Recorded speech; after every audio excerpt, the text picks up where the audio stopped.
So, Jai Hind everyone, welcome back to the Patriotic IS. Let's start our daily current affairs. Monthly current affairs का देखा आप लोगों ने soft copy वहाँ पे पोस्ट किया था मंथली वाला आज सुबह ही किया है.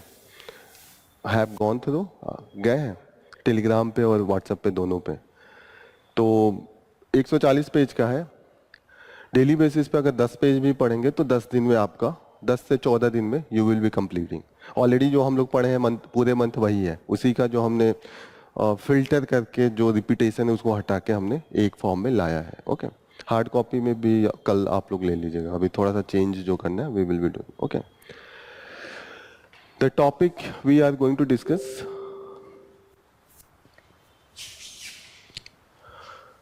Kerala ask centre to declare landslide a national disaster. तो लैंडस्लाइड आया है. अभी तक लैंडस्लाइड लोकलाइज लेवल पे नेशनल डिजास्टर में हम नहीं करते हैं. That is the main thing. Okay, now we are demanding for the declare it as the national disaster. National disaster के लिए एक एरिया रीजन काफी ज्यादा होना चाहिए. That is the main thing.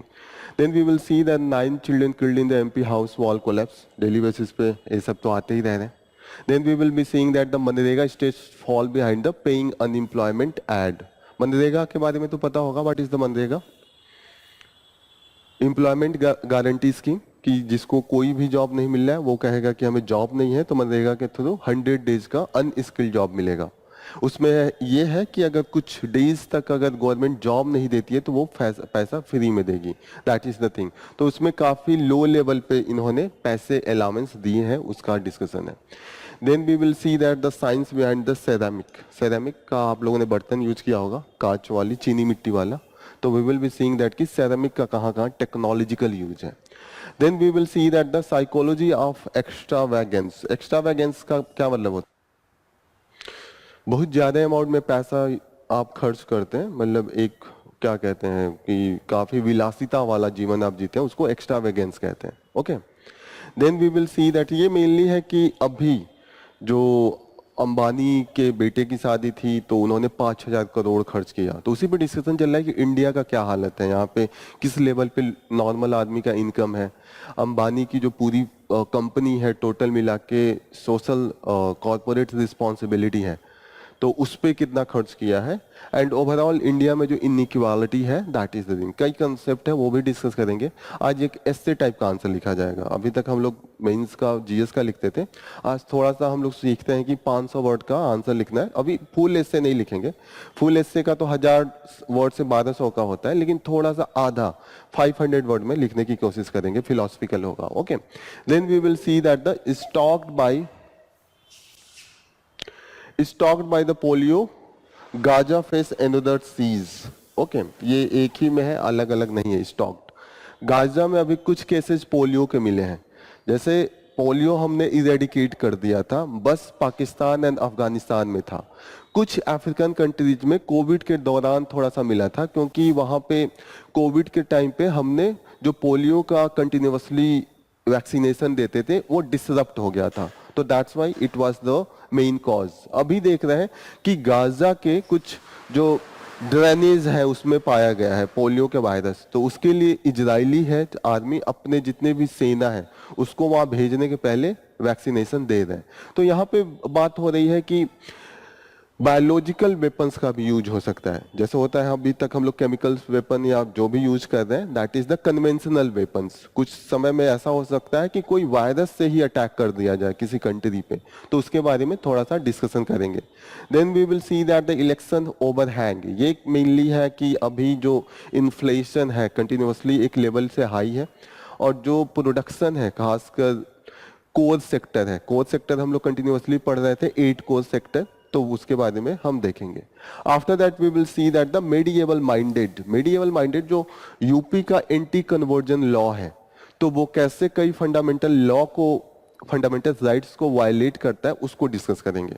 Okay, then we will see that what do scientist make of the budget. तो budget में scientific area में जो रिसोर्स के लिए कितना एलोकेशन है, क्या क्या प्रोविजन है, उसको भी थोड़ा सा उस पर आर्टिकल है उसको देखते हैं. Okay, let's start with the first news from the front page. Bangladesh में कंटिन्यूसली सिविल वार का केस है. क्यों हो रहा है? एक दिन हम लोगों ने डिस्कस किया था, आप लोग बताइए आज कई दिन डिस्कस कर लिए, क्या रीजन है? आप लोगों में से बताइए, इनको पता है, इन्होंने एक दिन बताया था, आप तीनों में से बताइए what is the reason? Bangladesh में सिविल वार का कंडीशन चल रहा है, व्हाट इज द रीजन? एक दिन हम लोग पढ़े थे कि 1971 में वॉर हुआ था बांग्लादेश, उसके पहले वेस्ट पाकिस्तान था, ईस्ट पाकिस्तान था। 1971 के बाद हमने बांग्लादेश एक न्यू कंट्री बना दिया, वो पहले ईस्ट पाकिस्तान था। ओके, वहां पे मेन जो लड़ाई चल रही थी, पहले तो पाकिस्तान का हमने इस्टेब्लिशमेंट किस चीज के नाम पे किया था? धर्म के नाम पे, कि इस्लामिक कंट्री होगा, जितने भी मुस्लिम हैं उनके लिए हम पाकिस्तान बना रहे हैं। लेकिन बाद में मतभेद हो गया कि रिलीजन तो सेम था, लैंग्वेज अलग अलग हो गया ना, वहाँ उर्दू हो गया, यहाँ बंगाली हो गया, और वो अपना इम्पोज करना चाहते हैं। आप जब फिल्टरिंग करते हैं तो फिल्टरिंग का कोई अंत नहीं होता है, आप डिवीजन हटाते हैं फिर उसमें डिवीजन क्रिएट हो जाता है। और अगर आप हार्मनी में रहना चाहते हैं तो डाइवर्सिटी में भी आप रह सकते हैं। तो पाकिस्तान के साथ यही इशू है। जैसे अभी पाकिस्तान में लड़ाई चल रहा है बलूचिस्तान का, और भी उसके छोटे छोटे प्रोविंस आपस में लड़ रहे हैं। बलूचिस्तान एक अलग एरिया का डिमांड कर रहा है कि हम बलूच ट्राइब्स अलग हैं। तो ऐसे ही बांग्लादेश में इम्पोज करना चाहते थे उर्दू, और उनके लिए बंगालियों के लिए उनका लैंग्वेज सबसे ऊपर होता है, सबसे ज्यादा इमोशनल जो अटैचमेंट होता है बंगाली का। आप देखिएगा बंगाली कहीं पे मिलेंगे, बंगाली में आपस में बात करना तुरंत स्टार्ट कर देते हैं, उनको कोई फर्क नहीं पड़ता है। दे लव देयर लैंग्वेज अटमोस्ट, जो हाईएस्ट लेवल होता है वहां पे। तो उसको लेके वहां पे युद्ध हुआ था, फिर लड़े थे। फिर जो फ्रीडम फाइटर माना गया, जो बंगाली लैंग्वेज को लेके सेपरेट बांग्लादेश को के लिए लड़ रहे थे, दो बांग्लादेश में भी दो ग्रुप बन गया था। एक हो गया था जो बंगाली लैंग्वेज के लिए लड़ रहे थे, एक जो वेस्ट पाकिस्तान के सपोर्ट में थे। ओके, तो जो बंगाली लैंग्वेज के लिए लड़ रहे थे सेपरेट बांग्लादेश के लिए, तो जब युद्ध समाप्त हुआ, जब बांग्लादेश बन गया, तो ऐसा माना गया कि ये लोगों को फ्रीडम फाइटर मान के रिजर्वेशन दिया जाएगा जॉब में। तो 30% जॉब में उनको रिजर्वेशन दे दिया गया। लेकिन ये था कि जो लोग इसके लिए लड़े हैं उनको, तो अब 1971 से अभी कितना चल रहा है, 1924, कितने साल हो गए? 53 साल, 2-3 जनरेशन चली गई, क्योंकि जो लड़ रहे थे वही होंगे 25-30 साल के, फिर वो हो गए होंगे 70 साल के, फिर उनके बेटे हो गए होंगे इस समय 60 साल के, आप 50 ऐड कर देंगे तो हो जाएगा कि नहीं? तो 2 जनरेशन चली गई है, अब तो वो फ्रीडम फाइटर्स बचे नहीं। तो अब इस रिजर्वेशन को अदर एरिया में एकोमोडेट किया जा रहा था। जैसे कि हो गया कि जो वीकर सेक्शन है, ओके, या जो भी वहां के एक क्लास है जो सबसे वल्नरेबल है, ट्रांसजेंडर है, उनको उन्होंने दे के रखा है। लेकिन डिमांड अभी ये चल रहा है कि जो अवामी लीग है, अवामी लीग, शेख हसीना इस समय प्राइम मिनिस्टर है, और उन्हीं के पिताजी मुजबीर रहमान थे, वो लड़ रहे थे, वो मेन लीडर थे बांग्लादेश के क्रिएशन के लिए। तो ऐसा माना जा रहा है कि जो शेख हसीना है वो मिसयूज कर रही हैं अपने इस रिजर्वेशन का। उसमें वो अपने ही जो कैडर हैं, जो पार्टी के सपोर्टर हैं, उनको एकोमोडेट कर रही हैं। अब दिक्कत है कि सिर्फ एकोमोडेशन रिजर्वेशन की बात नहीं है, यहाँ है कि ओवरऑल जॉब क्रिएट ही नहीं हो रहा है। अब उनको लग रहा है, जिनको जॉब नहीं मिल रहा है, कि ये जो रिजर्वेशन है उसके लिए उनको जॉब नहीं मिल रहा है। जो इंडिया में हालत है कि जॉब क्रिएट ही नहीं हो रहा है। जैसे इंडिया में भी रिजर्वेशन है, अब जो उसको रिजर्वेशन दे दिया गया, इसका मतलब है कि नहीं कि एससीज, एसटी या ओबीसी में कोई अनएम्प्लॉयड नहीं है? उनमें भी अनएम्प्लॉयमेंट की काफी ज्यादा मात्रा है, क्योंकि ओवरऑल जॉब ही नहीं क्रिएट हो रहा है। Same is the case with the Bangladesh. तो वहां पे पहले तो इस बात को लेकर लड़ाई हुआ।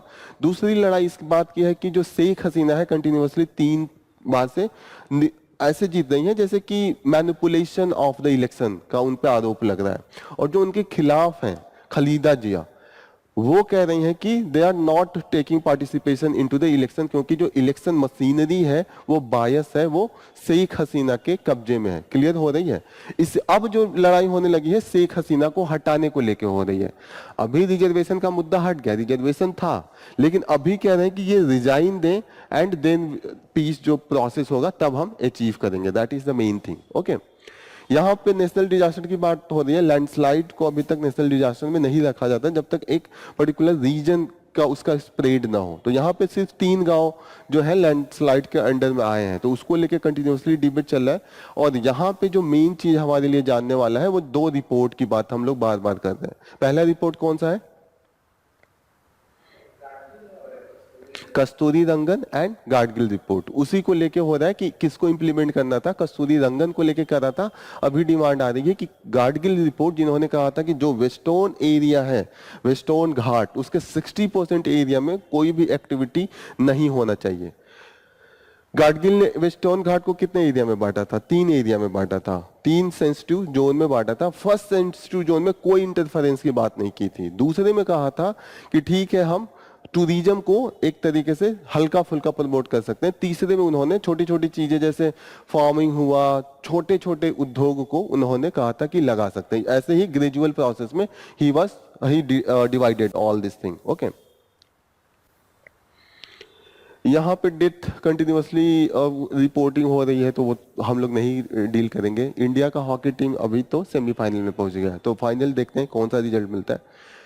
जो सबसे ज़्यादा इम्पोर्टेंट है यहाँ पे जो हमें कंटिन्यूसली बात आ रही है कि हम सब क्लासिफिकेशन ऑफ एससीज क्लास का हम करना चाहते हैं। तो उस पर अब डिबेट ये हो रहा है कि कुछ का मानना है, जैसे अभी कल का एक रिपोर्ट था कि एससीज का आप कह रहे हैं कि कुछ जो क्रीमी लेयर है उनके कारण जो डिसएडवांटेजेस हैं उनको नहीं मिल रहा है। हम लोग क्या डिस्कस कर रहे थे क्रीमी लेयर में कि एससीज में भी हेट्रोजीनियस है, अलग अलग डेवलपमेंट का लेवल है लोगों का। उसी में मानिए कोई कास्ट है ज्यादा डेवलप्ड है और कोई बहुत कम है, तो जो ज्यादा डेवलप है वो पूरी की पूरी सीट लेके जा रहा है। लेकिन अभी जो कई रिपोर्ट है उसमें ये दिखाया जा रहा है कि एससी से जो रिलेटेड रिजर्वेशन है, अगर ऑलरेडी क्रीमी लेयर है तो सारे सीट फुल होने चाहिए ना। जैसे आप देखिएगा कि जितने यूनिवर्सिटीज हैं 60% जो एससीज एंड एसटीज एंड ओबीसीज का सीट है वो खाली रखा है। तो अभी डिबेट चल रहा है कि अभी तो आप ये नहीं कह रहे हैं कि कोई उस लायक नहीं है, और दूसरी बार आप कह रहे हैं कि क्रीमी लेयर भी है। आर यू गेटिंग ना क्या बातें हो रही है? जैसे डिबेट अब ये चलने लगा कि जैसे आप कह रहे थे कि जो सीटें हैं वो कोई उसका जो अपर क्लास है, क्लास कास्ट एक ही होता है, क्लास और कास्ट एक दूसरे से लिंक होते हैं। जो कास्ट ऊपर है वो क्लास भी ऊपर है, वो इकोनॉमिकली भी ऊपर है। तो जब आप ये कह रहे हैं कि एक ही जैसे हमने ये डिस्कस किया था कि जैसे जनरल हो गया, ये हाई लेवल पे है, फिर ओबीसी एंड देन हमने कहा था ये एससीज है, ऐसे हमने डिवाइड किया हुआ है। हम ये कह रहे थे कि अभी जो अभी डिबेट चल रहा है, सुप्रीम कोर्ट का डिबेट है कि ये क्लास होमोजीनियस नहीं है, एक लेवल पे सब नहीं है, इसमें कुछ ऊपर है, कुछ उससे नीचे है, कुछ नीचे, और कुछ तो एकदम सबसे अभी भी बॉटम लेवल पे है। ये था, ये माना जा रहा है, सुप्रीम कोर्ट कह रहा है कि ये जो है इनके के लिए अगर 80 सीट रखा जा रहा है और इसमें मानिए 1000 टोटल पॉपुलेशन है और नियर अबाउट ये जो अपर क्लास है ये 200 ये हैं और बाकी के 800 ये हैं, इनमें जो अपर क्लास है। अब ये माना जा रहा था कि ये 80 के 80 सीट ये 200 लेके जा रहे हैं। ये वाला कास्ट में भी सब डिवीजन होता है ना। आप जाइएगा कि एक दिन मैंने बताया था ना कि हर कास्ट में सब डिवीजन है, आपस में ही हायरार्की है। आप किसी भी कास्ट में जाइए, ब्राह्मण, क्षत्रिय, वैश्य, दलित, everywhere there is the sub caste as well, sub classification. तो यहाँ पे ये कह रहे थे कि ये सब लेके जा रहे हैं, इनको मिल नहीं पा रहा है। नया अभी जो रिपोर्ट आ रहा है उसमें कहा जा रहा है कि ये कैसे लेके जा रहे हैं, 80 सीट है आप भर रहे हैं, 20 सीट, 60 सीट आप खाली छोड़ के कह रहे हैं, छोड़ दे रहे हैं, और आप कह रहे हैं कि लायक नहीं है, मेरिट नहीं है। तो क्रीमी लेयर है ही नहीं ना। क्रीमी लेयर होती तो वो 80 का 80 सीट भरता ना। अभी आप जो रिपोर्ट देखेंगे जेएनयू में कुछ नहीं तो 80-90% जो प्रोफेसर की सीट एससी एसटी जो ओबीसी के लिए खाली है, नहीं कर रहे हैं। अभी हमने जुडिशरी में भी कई जगहों पे देखा ये चीजें, जहां पे भी हमने सीट रिजर्व किया है वहां पे सीटें खाली छोड़ दिया है। तो दैट्स वाई अगर क्रीमी लेयर होती तो ये सीटें वो सब भर गई होती। तो अभी डिबेट ये चल रहा है कि क्रीमी लेयर है ही नहीं। अगर आप क्रीमी लेयर कर देंगे तो जो 20 सीटें भर रही हैं वो भी आप नहीं भरने देंगे, आप पूरा का पूरा सीट इसको जनरल कास्ट में कन्वर्ट कर रहे हैं। That is the debate. ठीक है, जब हम रिजर्वेशन पढ़ेंगे उसमें पढ़ेंगे कि कई जजमेंट है, जैसे इंदिरा स्वामी केस एक है जिसमें क्रीमी लेयर की बात कही गई है। दूसरी चीजें है कि प्रमोशन में भी रिजर्वेशन की बात हो रही है, तो उसमें एक नागराज केस है। नागराज केस में ये कहा गया है कि प्रमोशन में हम नहीं कर सकते हैं रिजर्वेशन। फिर दूसरा एक केस है जहां पे ये बात कही गई है कि जो हम अगर करें, अगर प्रमोशन में रिजर्वेशन करेंगे तो पहले डेटा से प्रूव करना पड़ेगा कि सच में वहां पे उस लेवल पे उस कास्ट की रिप्रेजेंटेशन नहीं है। आर यू गेटिंग ना? जब हम आर्टिकल 14, 15, 16 पढ़ेंगे तो ये पूरा डिबेट करेंगे। 4 केसेज हैं, चारों केसेज पढ़ेंगे।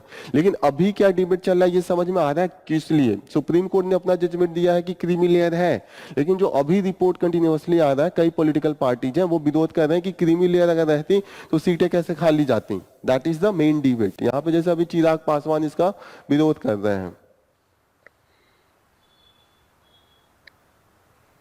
जैसे चिराग पासवान है, उनकी जो पार्टी है वो इसके विरोध में है। सब क्लासिफिकेशन का इन्होंने एक रिव्यू पिटीशन भी डाल दिया है कि इसका फिर से रिव्यू किया जाए। चीजें क्लियर हो रही हैं कि कैसे चीजें हैं? आपको क्या लगता है, क्लासिफिकेशन सब क्लासिफिकेशन होना चाहिए? आप बताइए। नहीं होना चाहिए, क्यों?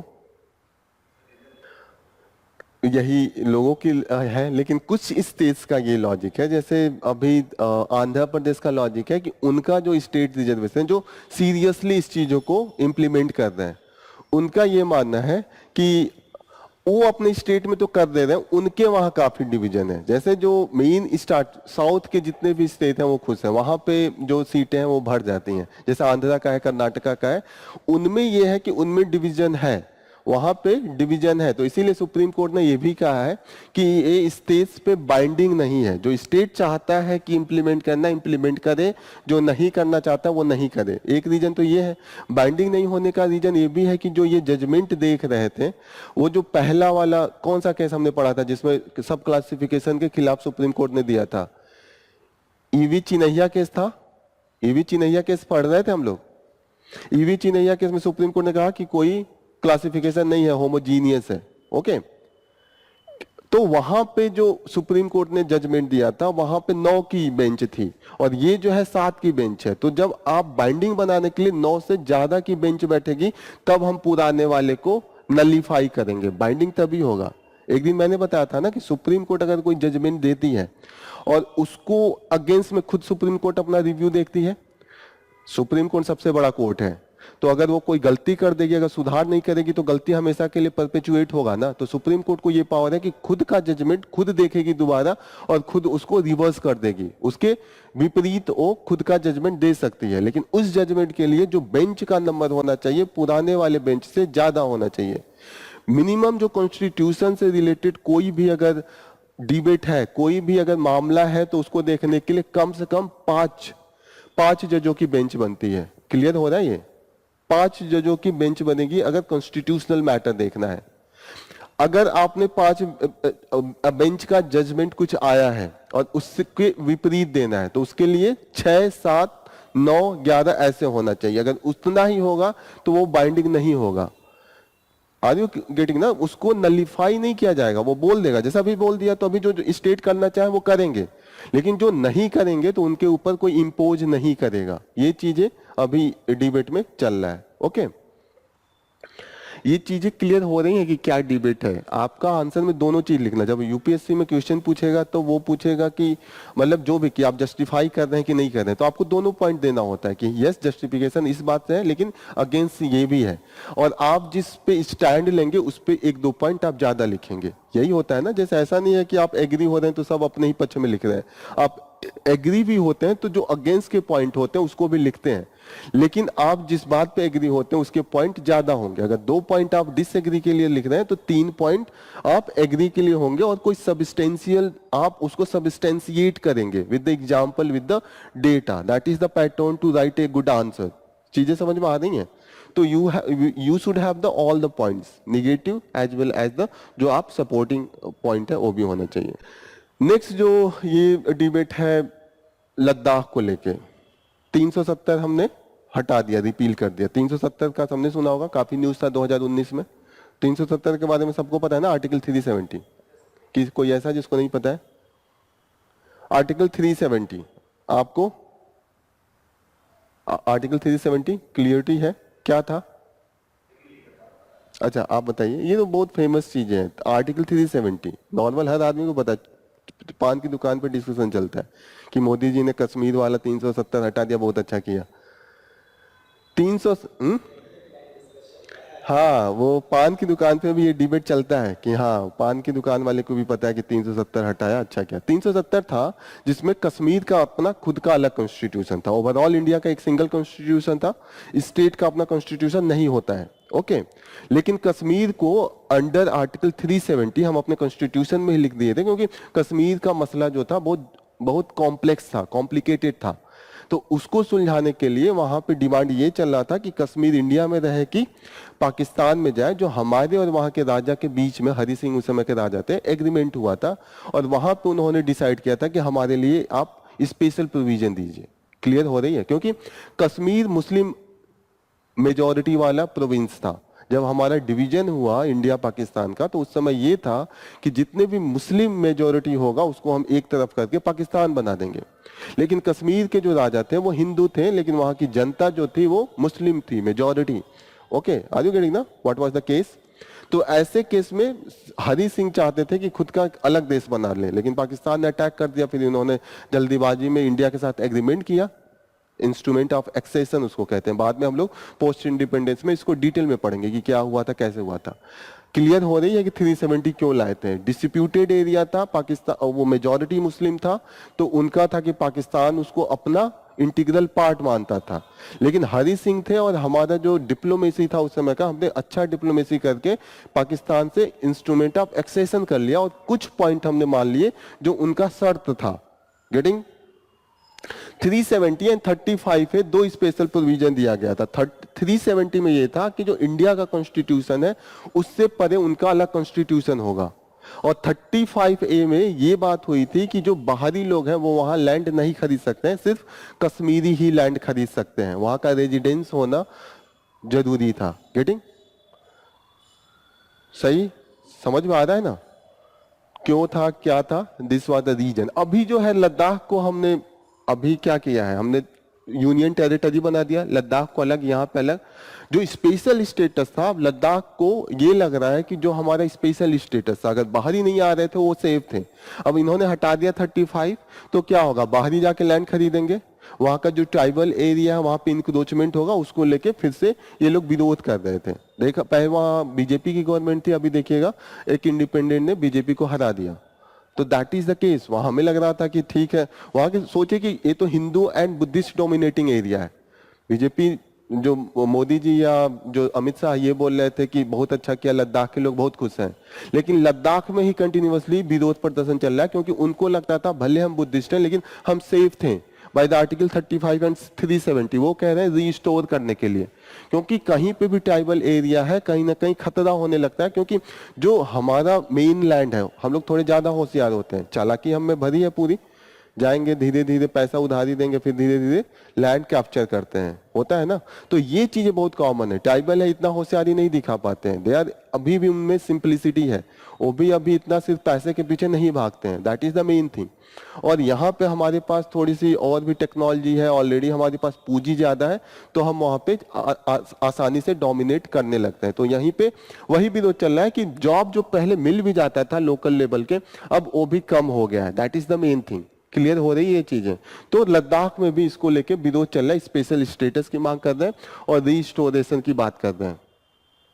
एक चीज और बता दूं, अगर कॉन्स्टिट्यूशन या झंडा अलग अलग होने से कोई फर्क नहीं पड़ता है, क्योंकि यूएस में 50 स्टेट्स हैं, 50 का अलग कॉन्स्टिट्यूशन है, 50 का अलग फ्लैग है, लेकिन यूएस से स्ट्रॉन्ग इंटीग्रिटी कहीं पे भी दुनिया में नहीं। जैसे नहीं एक भ्रम फैलाया जाता है कि अलग कॉन्स्टिट्यूशन है तो अलग होने के चांसेस ज्यादा है।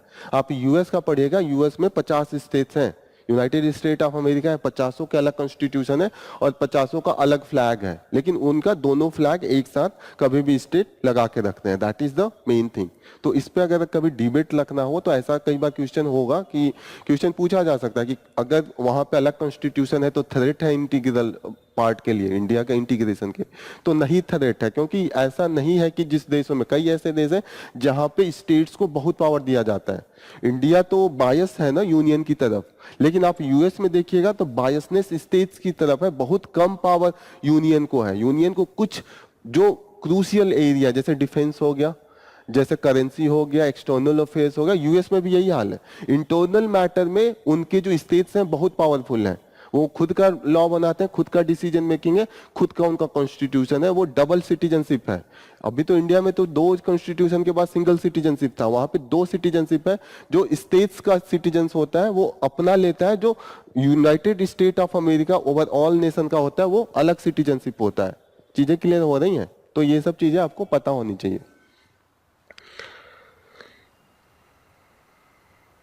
नेक्स्ट इंपॉर्टेंट न्यूज मनरेगा को लेकर। What is the MNREGA? This is the employment scheme. इसके थ्रू ये है कि जिसके पास कुछ करने को नहीं है उसको हम 100 दिन का अनस्किल जॉब दे देते हैं। अनस्किल का मतलब कि हम कह देंगे कि हम तालाब बना रहे हैं, लोगों को 100 लोगों को इकट्ठा करके दे दिया। जैसे होता है ना कि जब आपके पास कुछ नहीं करने को है तो कुछ ऐसी चीज करवा लेते हैं जिसकी जरूरत भी नहीं हो। मनरेगा में तो यही था ना। जैसे पहले भी ऐसे होता था, पहले राजवाड़ा क्या करते थे राजा लोग, जब पहले फैक्ट्रियां नहीं थी, जब भूखमरी आती थी, यस, तो वहां पे क्या नया नया वो लोग मंदिर महल यही सब बनवाते थे। जैसे ताजमहल कब बनवाना स्टार्ट किया? पूरे उस एरिया में भूखमरी थी, सोचा जॉब देना है तो ताजमहल स्टार्ट कर दिया बनवाना, या एटलीस्ट कुछ नहीं तो 10-20 हजार लोगों को जॉब मिलेगी। मनरेगा इसी टाइप का कॉन्सेप्ट है कि जब लोगों के पास कुछ नहीं करने को है तो मनरेगा में हम इंश्योर करते हैं कि 100 दिन का एटलीस्ट अनस्किल्ड जॉब मिल जाए। ओके, इसमें है कि अगर मैंने अप्लाई किया जॉब के लिए और 15 दिन में अगर मैं जॉब नहीं दे पाता है स्टेट, तो उसको फ्री में पैसे देने होंगे। That is the main thing. Clear हो रही है मनरेगा का कॉन्सेप्ट क्या है? कि 100 डेज का अनस्किल्ड जॉब है। अनस्किल्ड का मतलब आपको कोई स्पेशल स्किल का डिमांड वो नहीं करेंगे कि आपको टाइप राइटिंग आती है, कि आपको अच्छा लिखना आता है, कि आपको टेक्निकल कुछ नॉलेज है, जैसे कि इलेक्ट्रीशियन है कि क्या है, वो कुछ नहीं बोलेंगे। बस आपके पास 2 हाथ होना चाहिए, you can go and you can do the job. That is the main thing, इसी को अनस्किल्ड जॉब कहते हैं। ओके, तो इसमें यह है कि अगर जॉब गवर्नमेंट नहीं दे पाएगी 15 डेज के अंदर तो 100 डेज का पैसा देना ही है। लेकिन दिक्कत यह है कि गवर्नमेंट ने टोटल इस साल दिया 90,000 रुपए। आप समझ रहे हैं? 80 करोड़ लोगों को हम मुफ्त में क्या दे रहे हैं? राइस, व्हीट एंड जौ, बाजरा दे रहे हैं।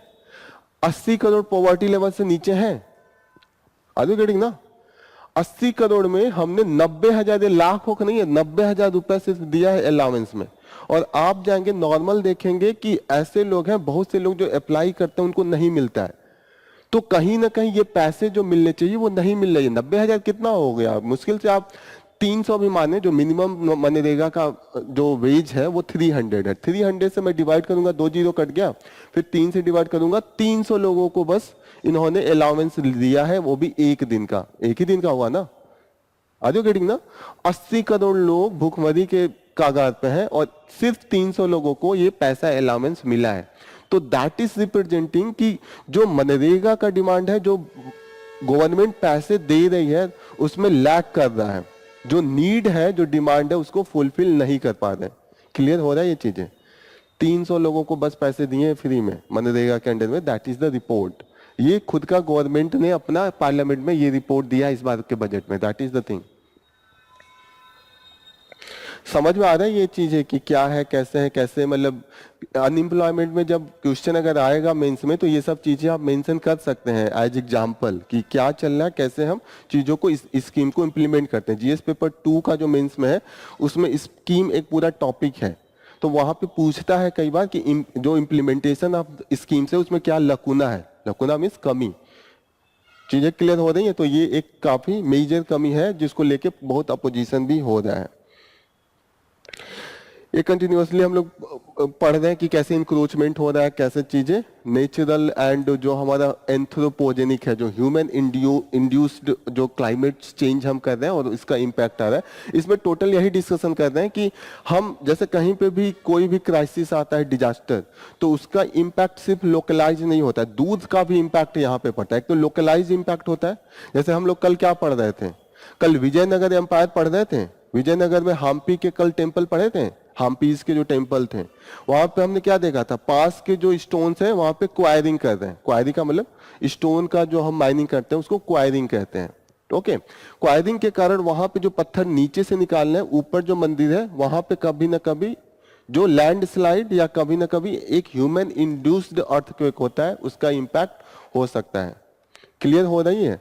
यहां पे भी यही केस है, जो वहां पे वायनाड में आया है उसका सिर्फ इंपैक्ट वहीं नहीं है, बहुत से वेस्टर्न घाट में ऐसे एरिया हैं जहां पे क्वायरिंग एंड माइनिंग चल रहा था, उसका भी इंपैक्ट था इस सब चीजों में। तो लोकलाइज भी इंपैक्ट था, और जो डिस्टेंस लेवल पे जो हम डिफरेंट इंपैक्ट डाल रहे थे ह्यूमन एक्टिविटीज के कारण, वो भी मेन रीजन था।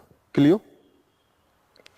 सेरेमिक, सेरेमिक ये बर्तन में सब लोग हम लोग यूज कर रहे हैं, चीनी मिट्टी। इसका इतिहास 2500 साल पुराना है।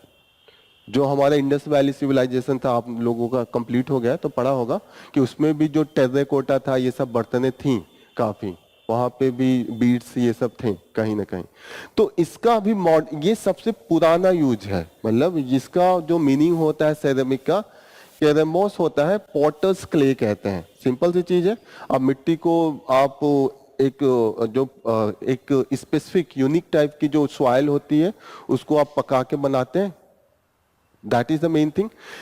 इसका लेकिन यूज बहुत ही अभी भी टेक्नोलॉजिकली है, अभी भी काफी ज्यादा है। जो हम एरोप्लेन देखते हैं उसका जो खिड़की होता है ना, उसमें भी उसका थोड़ा थोड़ा यूज होता है।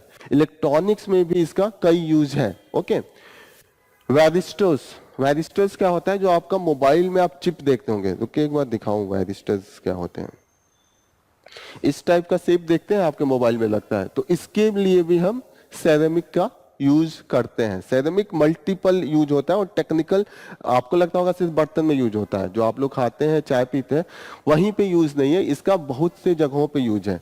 नॉर्मल जब स्पेस में हम कोई भी मैन मिशन भेजते हैं, नॉर्मल जब सैटेलाइट भेजते हैं तो दोबारा वापस वो जो हम ये रॉकेट होता है वापस नहीं आता है, लेकिन जब मैन मिशन भेजते हैं तो वापस आता है। और सबसे ज्यादा खतरा जो होता है वापस जब एटमॉस्फेयर में एंट्री होती है इसकी जेट की, तब होती है। जैसे कल्पना चावला का केस पढ़ा होगा आपने कि कब बर्न किया था, जब एकदम एंट्री हो रही थी, क्योंकि उस समय एंट्री के टाइम पे जो रेजिस्टेंस एटमॉस्फेयर का होता है और जो जेट का रेजिस्टेंस होता है बहुत हाई होता है, और वहां पे टेम्परेचर जो होता है ओवरऑल एक लेवल के बियॉन्ड चला जाता है, और वहीं पे जलने की चांसेस होती है कि पूरा फ्लाइट जल जाता है, पूरा जो होता है ना ये जेट। क्लियर हो रही है ये चीजें? वहां पे भी सेरेमिक का यूज होता है। तो ये सब यूज है, एक बार ध्यान रखिएगा कि फाइटर एयरक्राफ्ट हो, वेरिस्टर हो, ये हर जगह पे इसका मॉडर्न यूज है। दैट्स व्हाई द सेरेमिक जो होता है वो काफी यूजफुल है। क्लियर हो रही है सेरेमिक का कहाँ कहाँ यूटिलिटी है? प्रीलिम्स में पूछ सकता है, आपको लगेगा कि कैसे दो प्लेन में या इस सब चीजों में इसका कैसे यूज होगा, आपको लगेगा कोई मेटल, क्रिटिकल मेटल यूज होगा, लेकिन सेरेमिक का अभी भी यूज है।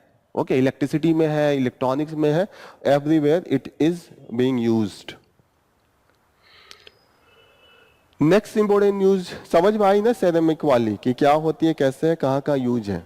नेक्स्ट जो न्यूज है वो साइकोलॉजी ऑफ एक्स्ट्रावैगेंस। एक्स्ट्रावैगेंस का क्या मतलब होता है? अभी बताया था, जब आप बहुत ज्यादा चीजों को एक विलासिता के लेवल पे चीजों का यूज करते हैं। नहीं होता आप कहीं गए चाय पीने, आपने 10,000 का चाय पिया, एक्स्ट्रावैगेंस है। ओके, तो एक्स्ट्रावैगेंस क्या होता है कि एक जब समाज में काफी इनइक्वालिटी होती है, जो एलिट सेक्शन होता है वो अपना स्टेटस मेंटेन करने के लिए एक्स्ट्रावैगेंस दिखाता है कि वो चीजें हैं जो मेरा जो राइवलरी है, दोस्त या कोई भी है, उस लेवल पे नहीं पहुंच सकता है, और लोगों को मैसेज दिया सकता है कि अपने औकात में रहिए। होता है ना कि चीजें ऐसे, जैसे ये इस कॉन्टेक्स्ट में है, जैसे कि अभी शादी हुई है अंबानी के बेटे की, 7,000 नहीं 5,000 करोड़, 5,000 करोड़ का ही यूज्ड।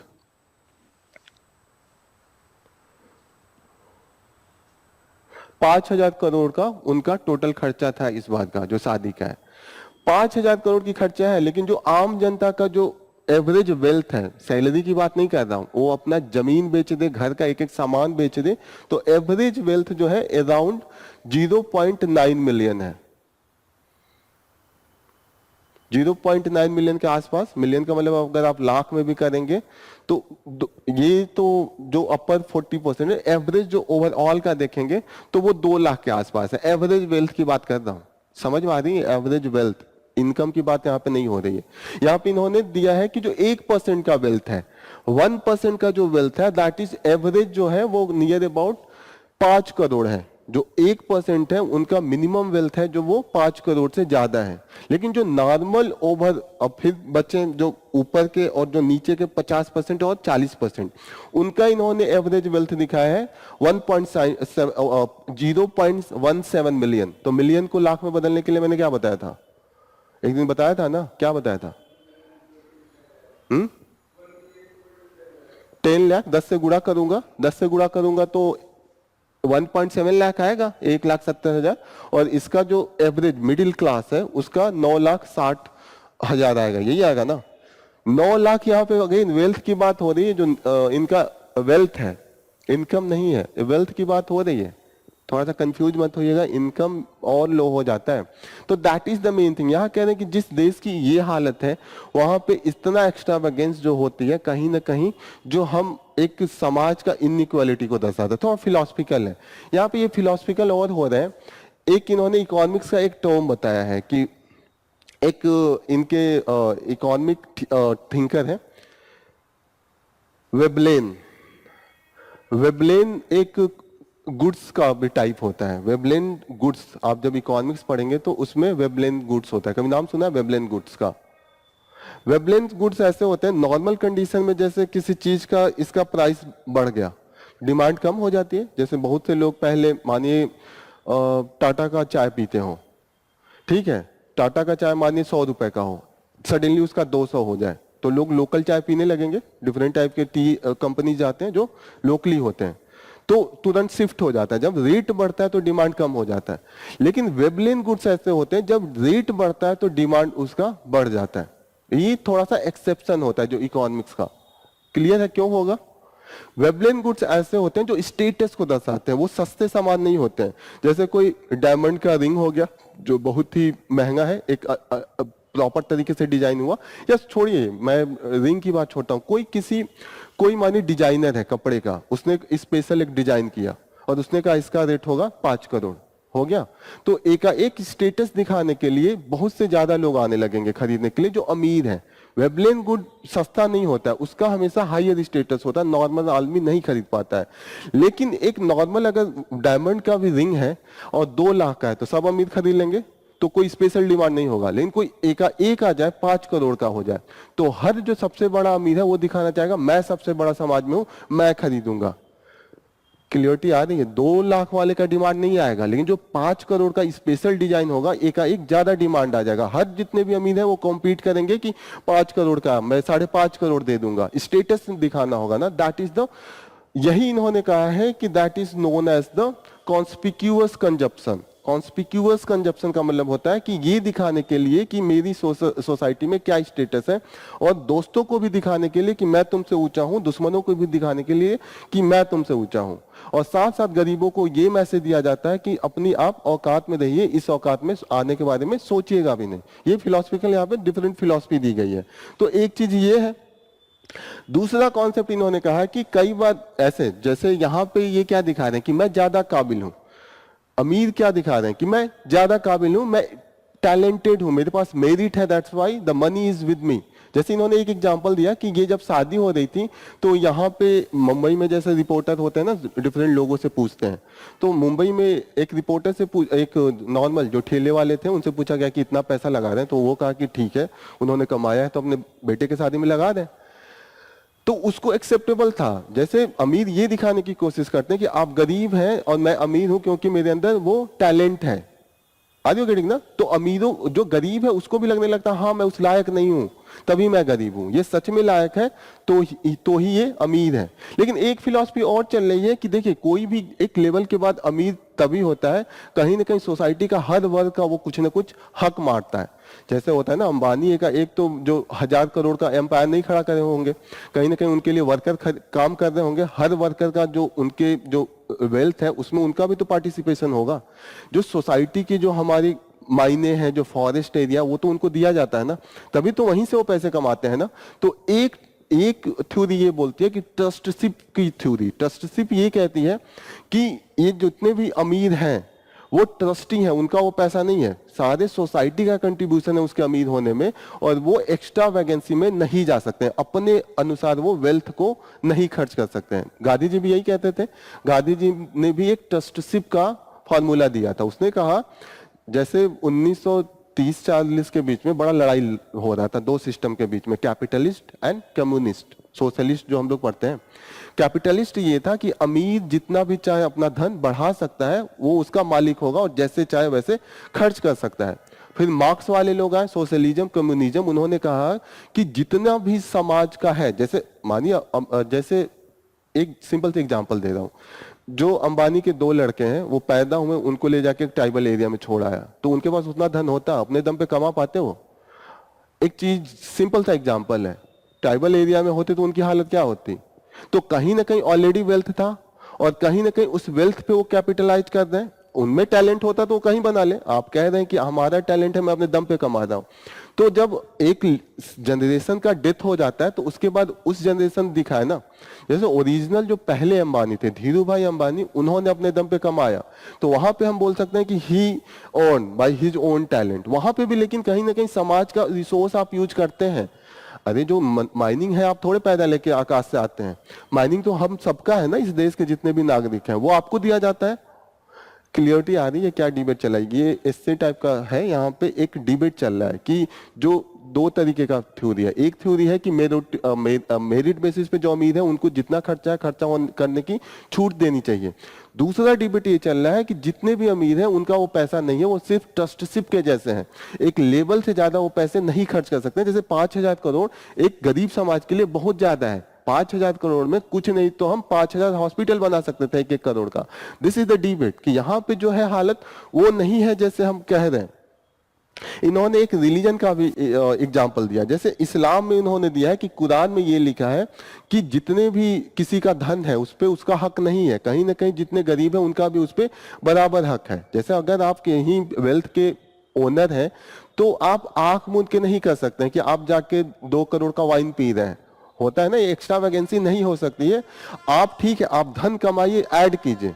तो मैं अभी बीच में ये बात कर रहा था ना कि कैपिटलिज्म एंड कम्युनिज्म के बीच में लड़ाई होने लगी थी, जब कंटिन्यूअसली चाइना में युद्ध हो रहा था, रसिया में युद्ध हो रहा था, कम्युनिस्ट सिस्टम ला रहे थे। इंडिया में भी बहुत चांसेस था कि कम्युनिज्म आने के बहुत चांसेस था, लेकिन गांधी जी ने थोड़ा ब्लंट किया, उन्होंने कहा ट्रस्टशिप का कॉन्सेप्ट दिया था। उन्होंने कहा कि आप अमीरों के खिलाफ मत होइए, अमीर जो है वो सिर्फ ट्रस्टिंग है और वो जितने भी वेल्थ है उसको सिर्फ मैनेज करेंगे, खर्च करने का अधिकार उनका नहीं है। जहां पे भी खर्च करने का होगा वो जो आम जनता है उसके भले के लिए करेंगे। यही ट्रस्टशिप का कॉन्सेप्ट है। इन्होंने कहा इस्लाम में भी ये साफ साफ लिखा है कुरान में कि जो अमीर कोई भी वेल्थ का है वो मालिक नहीं है। यहाँ पे डिस्कशन यही चल रहा है कि जो आपका जितना भी रिसोर्स है उस पर सोसाइटी का भी बराबर हक होता है, that is the main thing. लेकिन जो अमीर है वो कहते हैं कि मैं रिस्क लेता हूं। जैसे होता है किसी ने अपना इंडस्ट्री खोला, 1 करोड़ लगा दिया, अगर नहीं चला तो पूरा वो हार जाता है ना, वो जीरो पे आ जाता है, तो उसका भी तो एक जुआ होता है, वो भी तो रिस्क ले रहा है। आम जनता जो आराम से पढ़ के जॉब कर रहा है तो उसको क्या है, वो सेफ जोन में हमेशा 1 नहीं तो 2 जॉब मिल जाएगा, कभी भी एकदम जमीन पे नहीं आएगा। लेकिन जो रिस्क ले रहा है, मानिए जिसके पास सब कुछ बेच दिया, अपना उधार ले लिया, मानिए लोन लिया 1 करोड़ का, उसने लगाया, उसका बिजनेस नहीं चला, फेल हो गया, तो पूरी रिस्पॉन्सिबिलिटी आम जनता तो आके देगी नहीं, कहीं ना कहीं वो तो वही लेता है ना, वही झेलता है। इसका भी एक काउंटर यहाँ पे दिया हुआ कि वो झेलता है, लेकिन कहीं ना कहीं गवर्नमेंट लोन भी तो वेवर कर देती है। जितना भी अभी लोन वेवर हुआ था, अंबानी, ये नीरव मोदी, जितने भी थे, कईयों का होता रहता है ना। अभी आप देखिएगा कि सबसे ज्यादा जो अभी जितने किसानों के लोन को छूट नहीं दी जाती ना, उससे 10 गुना छूट हम इंडस्ट्रियल्स के उनके लोन को देते हैं। गवर्नमेंट ये सोचती है कि किसानों का छोड़ेंगे तो वहां पे जॉब क्रिएट नहीं होगा, लेकिन जो कंपनी वाले हैं उनका अगर हमने लोन छोड़ दिया तो दोबारा इंडस्ट्री को डेवलप करेंगे और दोबारा उनको नया एम्प्लॉयमेंट देंगे। लॉजिक तो ये है।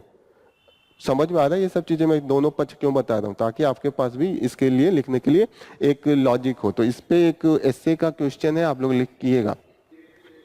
डिफरेंट टाइप के गुड्स होते हैं, वो आप इकोनॉमिक्स में पढ़ाया जाएगा कि डिफरेंट नॉर्मल जो इकोनॉमिक्स कैसे चलता है, डिमांड एंड सप्लाई के थ्योरी पे चलता है कि अगर डिमांड ज्यादा होगा तो प्राइस बढ़ जाएगी, प्राइस लो है तो डिमांड बढ़ जाएगा, यही है। इसके कई एक्सेप्शन होते हैं, एक एक्सेप्शन उसमें वेबलेन गुड्स भी है। कई गुड्स होते हैं, मैं सिर्फ एक एग्जांपल दे रहा हूँ। दूसरे टाइप के भी आपने पढ़े होंगे, जैसे कि कुछ ऐसे होते हैं जैसे सिगरेट उगरेट होते हैं, उनको सिन गुड्स कहते हैं कि उन पे टैक्सेशन का प्रोसेस ज्यादा होता है, उनका भी आप रेट बढ़ाइए, लोग नहीं छोड़ते हैं क्योंकि वो आदी होते हैं, तो भी बढ़ता रहता है। तो वो आप इकोनॉमिक्स में ये सब पढ़ेंगे। 6-7 टाइप के गुड्स के हैं एक्सेप्शन, तो वो पढ़ाया जाएगा आपको। हाँ नहीं, ये दूसरा हो गया ना, ये स्टेटस से रिलेटेड है, ये डायमंड से रिलेटेड है। आर यू गेटिंग ना, इसमें स्टेटस दिखाने के लिए वो लोग कॉम्पीट करने लगता है, अमीर लोग। ये नॉर्मल गुड्स की बात ही नहीं होगी। नॉर्मल गुड्स जैसे ये सब गुड्स आएगा नहीं, जो कुछ ही एलिट सेक्शन खरीद सकते हैं उसी के लिए वेबलेंथ गुड्स आता है। क्लियरिटी हो रही है? वो इकोनॉमिक्स में आपको कई एक्सेप्शन होते हैं, वो सब पढ़ाया जाएगा। उसके लिए पूरा 2-2.5 घंटे का डिस्कशन चलेगा। अभी सिर्फ मैंने एक हल्का सा कॉन्सेप्चुअल क्लियरिटी दिया है, व्हाट इज दिस, कि इस आर्टिकल में है, तो मैंने सिर्फ थोड़ा सा एक्सप्लेन किया। यहाँ पे है interaction of the wealth, vanity and socio economic disparities in India. इस पे एक एस्से लिखना है, 500 वर्ड का लिखिएगा, ठीक है। एस्से लिखने का मेन फार्मूला ये होता है कि एस्से का स्टार्टिंग आप किसी एनेक्डोट से करते हैं, किसी थ्योरी से कहते हैं, या कोई भी नया कॉन्टेक्स्ट चल रहा हो, रिसेंट कॉन्टेक्स्ट, जैसे अभी शादी हुआ, उसका आप कॉन्टेक्स्ट लेके स्टार्ट करेंगे। फिर उसमें आप हर एरिया को डिस्कस करते हैं। जैसे हम लोग टोटल जीएस में क्या क्या पढ़ते हैं, पहला स्टार्ट करते हैं हिस्ट्री से, तो आप हिस्ट्री से 2 पैराग्राफ लिख सकते हैं, फिर सोसाइटी से लिख सकते हैं, फिर पॉलिटी से लिख सकते हैं, फिर गवर्नेंस में क्या आएगा वो लिख सकते हैं, इंटरनेशनल लेवल पे क्या डिफरेंस है, वेल्थ का कैसे चीजें हैं, capitalist countries, socialist countries, Africa का आप एग्जांपल दे सकते हैं। कनेक्टेड होना चाहिए, लेकिन आपका डिबेट चल रहा है, समझिए आप किसी को एक्सप्लेन कर रहे हैं, किसी से बातें कर रहे हैं। जब एस्से लिखते हैं तो वहां डिबेट आप खुद पेपर में करते हैं कि ये भी तो हो सकता है, फिर ए भी हो सकता है, लेकिन एक एरिया को लेके आप डिबेट करेंगे। जैसे पहले हिस्ट्री से उठाएंगे कि हिस्टोरिकली क्या आया है, कैसे कैसे राजवाड़े आए हैं, राजवाड़ों में भी ये था, फिर धीरे धीरे हिस्ट्री में भी आप डिफरेंट टाइप के मॉडल चेंज हुए, जैसे फ्यूडल सोसाइटी हुआ, होता है ना, मास्टर एंड स्लेव का सोसाइटी था, ये भी तो हिस्ट्री से आएगा। फिर आप सोसाइटी में जाएंगे, सोशल पर्सपेक्टिव, कि कैसे सोसाइटी में आप क्लास कास्ट को दिखा सकते हैं, ओके। फिर आप दिखा सकते हैं कि पॉलिटिकल क्या इम्प्लीकेशन है, पॉलिटिकल कैसे डिफरेंट जगहों पे एलिट ही हमेशा पॉलिटिक्स को कैप्चर करके रखता है, जिनके पास ऑलरेडी रिसोर्सेज पे कैप्चर है। आप हिस्ट्री यही है कि कुछ ही एलिट होते हैं, हर जगह के पॉलिटी को कैप्चर किए रहते हैं। समझ में आ रहा है ना कैसे लिखना है? हिस्टोरिकल पर्सपेक्टिव लिखेंगे, नहीं समझ में आ रहा है? कुछ क्लियर हो रहा है कि कैसे इस पे लिखना है? लंबा आंसर है तो आपको थोड़ा सा, पहले मैं क्या बताता था, नॉर्मल आंसर में आप पॉइंट्स में 1-2 लाइन लिखते हैं, यहाँ पे पूरा आप डिबेट लिखेंगे कि क्या चल रहा है, हिस्टोरिकल पर्सपेक्टिव, ओके। कैसे इंटरनेशनल लेवल पे लिख सकते हैं कि यूरोपियन कंट्रीज कैसे पूरी दुनिया के रिसोर्स कैप्चर किए हैं, अफ्रीका, साउथ अमेरिका का क्या हालत है, एशिया में क्या हालत है, ये सब एग्जांपल दे सकते हैं कि देखिए पैसे एक जगह कॉन्सेंट्रेट है, जितने भी रिसर्च है वो करते हैं। एक एग्जाम्पल आप कोविड का भी दे सकते हैं कि वो मेडिसिन नहीं दे रहे थे, उनके पास ऑलरेडी सब कुछ था, रिसोर्सेज था। क्लियर हो रहा है? जो अफ्रीका में नॉर्मल डेथ हो जाती है, जैसे हमारा जो यहाँ पे, इसमें एक चीज और है, इसी आर्टिकल में एक जगह दिया है कि हमें नॉर्मल खाना खाने के लिए जो पोषक तत्व एक इंसान को चाहिए स्वस्थ रहने के लिए, उसका खर्चा है 350 रुपए। और इंडिया के नियर अबाउट 55 करोड़ आबादी ऐसी है जिसके पास 350 रुपए नहीं होते हैं कि वो खा पाए। होता है ना, जैसे आपको कई एलिमेंट्स होते हैं, आयरन एंड अदर मैग्नीशियम, ये सब आने चाहिए ना आपके ब्लड में, आपके विटामिन में, ये सब नहीं हो पाता है। जैसे आप केवल दाल चावल भी खाते हैं, रोटी सब्जी खाते हैं, तो कहीं ना कहीं कुछ एलिमेंट्स आपका बायस हो जाता है।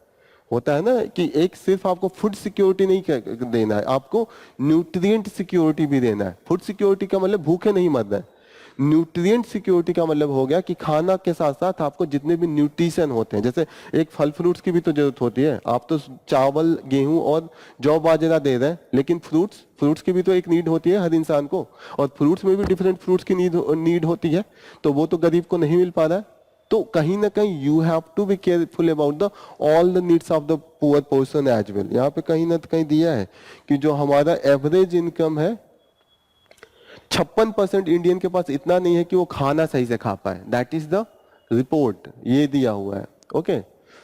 जो हमारा पर डे का नीड है 4.2 डॉलर है। 4.2 को अगर आप कन्वर्ट करेंगे रुपीज में, 350 आएगा। मनरेगा का ही 300 मिलता है और 301 आदमी को मिलता है, ये पर पर्सन के हिसाब से लिखा है। पर एक फैमिली में कितने लोग होते हैं? मिनिमम गरीबों के घर में कितने होते हैं? 7-8 लोग हो जाते हैं। बहुत फैमिली प्लानिंग नहीं होती है उनकी। नॉर्मल अभी मिडिल क्लास में 4-5 होती है एक फैमिली की जो साइज होती है। अगर आप 500 से डिवाइड करें, 100 रुपए आ रहा है एक आदमी पे। 100 रुपए में आपके कपड़े भी हैं, जूते भी हैं, मेडिसिन भी है, खाना भी है। ये कह रहा है कि अगर सही से खाना दिया जाए तो उसका जो कॉस्ट आएगा न्यूट्रिएंट्स के लिए, तो वो कम से कम 300 के आसपास आएगा। तो दैट इज द थिंग। जैसे मिल्क की भी जरूरत होती है एक आदमी को, दही की भी जरूरत होती है, दैट इज द थिंग। इन्होंने ये भी यहाँ पर डिस्कस किया है कि जो इनकी एक कॉर्पोरेट सोशल रिस्पॉन्सिबिलिटी होती है, एक कॉन्सेप्ट, ये नाम सुना है, कॉर्पोरेट सोशल रिस्पॉन्सिबिलिटी? ऐसे कभी भी कॉर्पोरेट सोशल, CSR, कभी नहीं नाम सुना है? CSR क्या होता है बताइए? उसी को फुल फॉर्म में कॉर्पोरेट सोशल रिस्पॉन्सिबिलिटी कहते हैं। C से कॉर्पोरेट, S से सोशल, R से रिस्पॉन्सिबिलिटी। CSR एक एक्ट है, CSR के थ्रू हमने ये लगाया है कि जितनी भी कंपनी है एक लिमिट के ऊपर जो कमाती है, वो अपने 3 साल के प्रॉफिट जो होगा उसका 2% गरीब लोगों के उत्थान में लगाएगी। जैसे जाके वो स्कूल बनवाएंगे, प्राइवेट सेक्टर के लिए है, गवर्नमेंट के सिवा प्राइवेट सेक्टर का भी माना जाता है कि रिस्पॉन्सिबिलिटी होती है समाज के थ्रू। तो आपका जो प्रॉफिट होता है उसका आपका कुछ परसेंटेज जाके गरीब एरिया में लगाना है, वो CSR है, ये कंपलसरी है। क्लियर हो रही है? अब इन्होंने कहा कि जो ये अंबानी का टोटल CSR आया है, वो इतनी बड़ी कंपनी है, उन्होंने 1200 करोड़ दिखाया है, कहीं यहाँ पे है 1200 करोड़ के आसपास, 1271 करोड़ यहाँ पे दिखाया है। लेकिन इन्होंने कहा कि पूरे समाज के प्रति रिस्पॉन्सिबिलिटी है तो 1200 खर्च किया, और अपने बेटे की शादी थी तो 5000 करोड़ खर्च किया। और इसमें भी ये रिस्पॉन्सिबिलिटी जो दिखाते हैं 1271, वो भी वो पूरे तरीके से नहीं देते हैं, खुद का NGO क्रिएट करते हैं, उसी के पैसे को देके वापस अपने कंपनी में लेके आते हैं। क्लियर हो रहा है? खुद का अपने आदमियों से क्रिएट करवा दिया 10 NGO, पैसे दिए, कहा कि हम करवा रहे हैं, कहीं जाके छोटे मोटे स्कूल में 2-4 फोटो खींच दिया, दिखा दिया कि 200 करोड़ हमने खर्च कर दिया। क्लियर हो रही है? बाकी का 900 करोड़ उनके पास वापस आ जाता है। That is the thing. आप नीता अंबानी का देखिएगा, कहीं छोटा मोटा भी देना हो, पूरा फोटो खिंचा के उनके वेबसाइट पे पड़ा होता है, इतना काम करेंगे, इतना दिखाएंगे कि लोगों को लगेगा कि क्या महान काम कर रहे हैं। क्लियरिटी हो रही है? That is the thing. यहाँ पे ये भी मेंशन है। यहाँ पे आपको जैसे उस आंसर में भी आप गांधी का भी फिलॉसफी डिस्कस करेंगे, जो इस्लाम का फिलॉसफी है उसमें भी डिस्कस करेंगे। You should bring all this thing. आगे बढ़े, चीजें क्लियर हो रही है कि क्या डिस्कशन था, कैसे आंसर लिखना, आपको क्लियर हो रहा है? क्या था बताइए थोड़ा आप शॉर्ट में मुझे। मीन हाँ, डिबेट इसी पे चलेगा, सेम लाइन पे। ये सब फैक्ट भी यूज कीजिएगा। जैसे जो अभी रिपोर्ट आया है, रिपोर्ट में ये है कि 1% का जो वेल्थ है वो कितना है, और जो बाकी के 50 और 90% 40% के अलग अलग ये सब चीजें दे रखा है। तो आपका आंसर थोड़ा और सब्सटेंशिएट होता है। जैसे अच्छा आंसर के लिए क्या होता है, कुछ फैक्ट आप देख के प्रूव करें कि हाँ ऐसा है। आप क्या बोलते हैं, that doesn't matter until and unless you substantiate with the some facts. Okay, next news पे चलते हैं। यहाँ पे पोलियो अभी तक चला गया था। पोलियो सिर्फ पाकिस्तान एंड अफगानिस्तान के कुछ ट्राइबल एरिया में पाए जा रहे थे जहाँ पे एक्सेसिबिलिटी नहीं थी। ओके, लेकिन अभी रिसेंटली हम देख रहे हैं कि ये पोलियो का गाजा में मिला है, जहाँ पे इजराइल का अटैक हो रहा है। और ये इसलिए न्यूज में आया क्योंकि इजराइल ने अपने जितने भी आर्मी भेजना स्टार्ट किया है, उनको पोलियो का वैक्सीन देना स्टार्ट किया। तो दो कॉन्सेप्ट चल रहा है। हो सकता है कि इजराइल ने खुद पोलियो के थ्रू पूरी की पूरी आबादी मारने के लिए, एक होता है बायोलॉजिकल वेपन्स का भी यूज कर सकते हैं। बायोलॉजिकल होता है ना, जैसे कोविड-19 का जो कोविड का वायरस था, कई लोग कह रहे थे चाइना ने जानबूझ के बनाया है पूरे दुनिया में अपना हेजेमनी करने के लिए, कि वो बना रहा था, पहले ही लीक हो गया वायरस, ऐसा आरोप लगा रहे थे। ये पता नहीं प्रूफ है, सही है क्या है। That was the main thing कि चाइना खुद बना रहा था और गलती से लीक हो गया, तो चाइना खुद इम्पैक्टेड हो गया। तो इस समय सबसे ज्यादा खतरनाक जो माना जा रहा है वो बायोलॉजिकल वेपन माना जाए। जैसे आप बम गिराएंगे तो पूरा वहां का प्रॉपर्टी भी नष्ट हो जाता है ना, लेकिन बायोलॉजिकल वेपन छोड़ दीजिए, सब मर गए, सब कुछ आपका, मकान वकान बनाना भी नहीं पड़ेगा। जैसे रसा अटैक कर रहा है यूक्रेन पे, अब रसा नहीं चाहता है कि डिक्लेयर करे कि वो जीत रहा है, वो युद्ध को बनाए रखना चाहता है, क्योंकि उसको ये पता है कि अगर युद्ध डिक्लेयर हो गया कि मैं जीत गया तो सब बनवाना पड़ेगा, जितना उसको फायदा नहीं होगा उससे 10 गुना उसको घाटा होगा। जितना उसने डिस्ट्रॉय किया है यूक्रेन में, अभी रसा का ये है कि वो जीतना नहीं चाहता, वो लॉन्ग करना चाहता है इस लड़ाई को, क्योंकि ऑलरेडी उसको फायदा हो रहा है, उसके तेल बिक रहे हैं, तेल उसका बिक ही रहा है। फिर रसा में ये भी अच्छी बात है कि रसा में एम्प्लॉयमेंट कम हो गया है, क्योंकि जो मशीनरी बनाना स्टार्ट किया युद्ध के लिए, एम्प्लॉयमेंट उनका बढ़ गया है। तो रसा को कहीं ना कहीं पॉजिटिव इंपैक्ट हो रहा है इस सब चीजों को। लेकिन जिस दिन ये डिक्लेयर हो गया कि ये जीत गया, तो जितना एरिया डिस्ट्रॉय किया उसके ऊपर रिस्पॉन्सिबिलिटी लग जाएगी कि दोबारा डेवलप कीजिए, तो उसके पास वो पैसे नहीं है। अभी एक डिबेट चल रहा है, ऐसा ये नहीं है कि एक एक पहलू ये भी है, रसा का क्या है। ओके, तो ऐसे में चल रहा है कि आप नॉर्मल कभी भी न्यूक्लियर वेपन या नॉर्मल वेपन का युद्ध करते हैं, कन्वेंशनल जो लड़ाई है, तो वहां पे कहीं ना कहीं जो दोनों को घाटा होता है, जो जीतता है जो हारता है। अब कितना भी कोई भी कंट्री युद्ध लड़ के जीत भी जाए तो ओवरऑल घाटे में ही रहता है, उसकी इकोनॉमी निगेटिवली इंपैक्ट होती है, क्योंकि उसके भी लोग मरते हैं ना, भले वो जीत जाए। हो सकता है सामने वाले को उन्होंने 10,000 मारा हो, उनका भी 2,000 पक्का मरते हैं, दैट इज द ट्रूथ। उनके भी रिसोर्सेज घाटे में जाते हैं, उनकी भी कंपनियां और ग्रोथ रेट स्लो हो जाता है। पुराना जमाना थोड़े है कि युद्ध किया और पूरा धन सोना लूट के ले गए।